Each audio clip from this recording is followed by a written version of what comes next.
है उससे कई गुना बेहतर ये इंसान है। तो मैं चाहता हूं कि अखिलेश भैया के लिए एक जोरदार हल्ला करो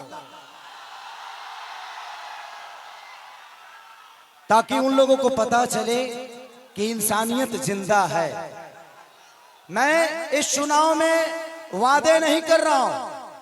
मैं एनडीए के जितने भी नेता हैं मैं उनसे सिर्फ सवाल कर रहा हूं कि आप तो हमारी बुराइयां गिना देते हो लेकिन आप अपना काम वक्त गिनाओगे। तो मेरे तरफ से जितने भी मंच पे बैठे हुए माने अखिलेश भैया, मेरे सुनील चाचा, मेरे पिताजी भी आए हैं, विजय लाल यादव जी मेरे बड़े भाई हैं, और जितने भी हमारे लोकल लीडर जो खेसारी बन के मैदान में अड़े हुए हैं और खेसारी बन के लड़े हुए हैं, उनके लिए एक जोरदार हल्ला करो। तो थैंक यू सो मच। मैं नेता नहीं बल्कि आप सबका बेटा हूं, इसीलिए दिल की बातें कह जाता हूं। आजकल जितने भी एनडीए के लोग हैं सब लोग खेसारी को टारगेट कर बैठे हैं। यहां तक ले कि हमारे पिता तो माननीय मोदी जी भी छपरा में खेसारी को हराने के लिए आ गए। जो लड़के बड़ा हुआ है उसको कोई हरा सकता है? इस छपरा ने मुझे, इस धरती ने एक ऐसे बेटे को पैदा किया है जिस बेटे के लिए अपनी जान तक दे सकते हैं। छपरा जिस दिन विजय होगा ना, सिर्फ बिहार ही नहीं बल्कि हिंदुस्तान जानेगा कि ये खेसरिया को छपरा वालों ने कितना प्यार दिया है।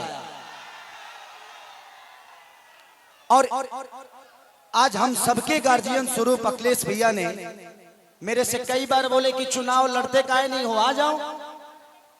मैं बोला कि भैया मैं राजनीति में नहीं आना चाहता। कोई बात नहीं, आप करो, जहां हो खुश रहो।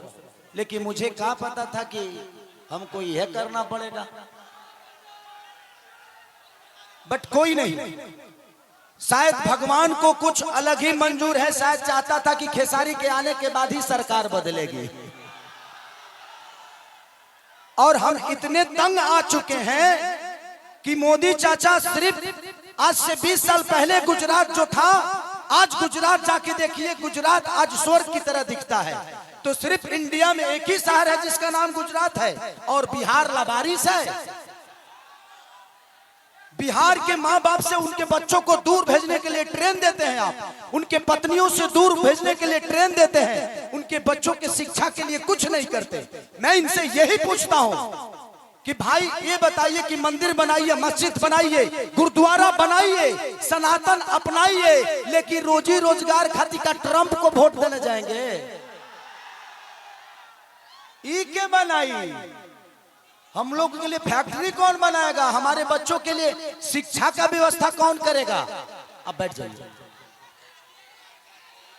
हम यही सवाल कर रहे हैं। जब भी चुनाव आता है, जब भी चुनाव आता है तो इनको सिर्फ जंगल राज ही बताना है। अरे यार, जंगल राज थोड़ी देर के लिए मान लेता, मान लिया, सुन लिया। अरे तो कौन आप सब मंगल राज बना दिए हो इस धरती को? रोज हत्या होता है। लॉ एंड ऑर्डर हमारा बहुत अच्छा है। अरे यार, उस परिवार से पूछना जिस परिवार का आदमी मारा जाता है। सिर्फ एक आदमी नहीं मारा जाता है बल्कि वो घर का चिराग था, अपने घर की विश्वास था, जिसको मार दिया गया। उसके बाद जिसको जेल में डालते हो उसका भी करियर बर्बाद होता है। तो हमें बिजी कर दो ना यार, हमें काम दे दो। और काम नहीं दोगे तो क्या करेंगे? हम मौत में भी रोजी ढूंढते हैं, क्या करेंगे? ढूंढ ही लेगा कोई, क्योंकि हम बेरोजगार हैं। आज छपरा की स्थिति जो पानी में डूबी रहती है, छपरा व्यापारियों के करोड़ों रुपए बर्बाद हो जाते हैं। उसका जिम्मेदार कौन है? कुछ लोग कहे भी रहे हैं कि खेसरिया तो 15 दिन के लिए रहेगा यहाँ पे। अरे बेटा होके अंधा होके तो एक लोटा पानियों दी। बेटा हो अगर उसके पास आंख है ना, तो अमेरिका में भी रह के अपने माँ बाप का सेवा कर सकता है, तो बच्चों को रख के। यहाँ के जो स्थानीय विधायक हमारे बुजुर्ग हैं, चाचा हैं, वो उनका सम्मान है, सीएन गुप्ता चाचा। वो तो 10 साल से शहर में रहे हैं, करो घर दाल भर पानी में डूब रहा।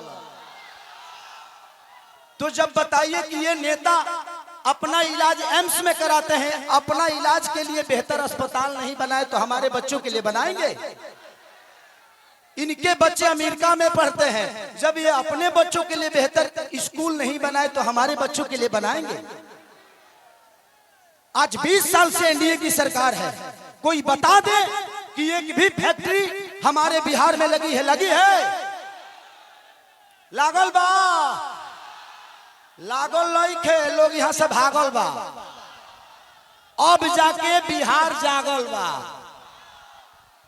यही खेसरिया पागल बा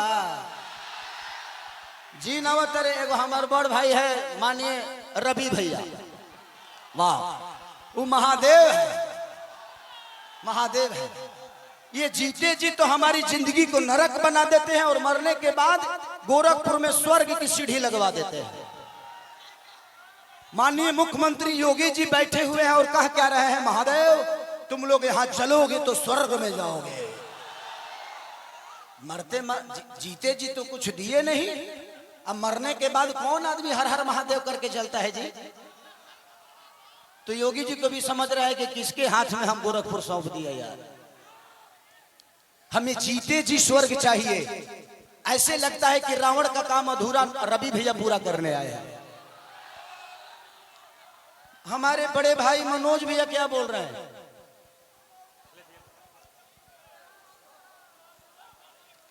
तो ये सारी चीजें हैं यदमुल्ला। कोई बात नहीं, बड़े भाई हैं, छोड़िए उस बात पे हटाइए। तो मैं चाहता हूं कि ये भाषण का टाइम नहीं है, क्योंकि भैया को भी बहुत जगह जाना है और भैया की बहुत बिजी शेड्यूल है और मुझे भी यहाँ से राघोपुर जाना है भैया के क्षेत्र में। तो हम चाहते हैं कि मेरे बड़े भैया अखिलेश भी आए और हमारे भाइयों को आशीर्वाद दे दें। हेलो, उठाइए दोनों हाथ, जोरदार तालियां होनी चाहिए भारत के भविष्य आदरणीय अखिलेश यादव जी के लिए। अखिलेश यादव, खेसारी लाल यादव, अखिलेश यादव, खेसारी लाल यादव।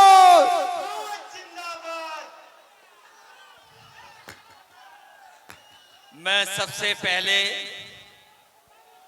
आए हुए यहाँ पर हमारे बुजुर्ग, नौजवान और हमारे महागठबंधन के सबसे लोकप्रिय प्रत्याशी खेसारी लाल यादव जी को जिताने वाले सभी हमारे साथियों का बहुत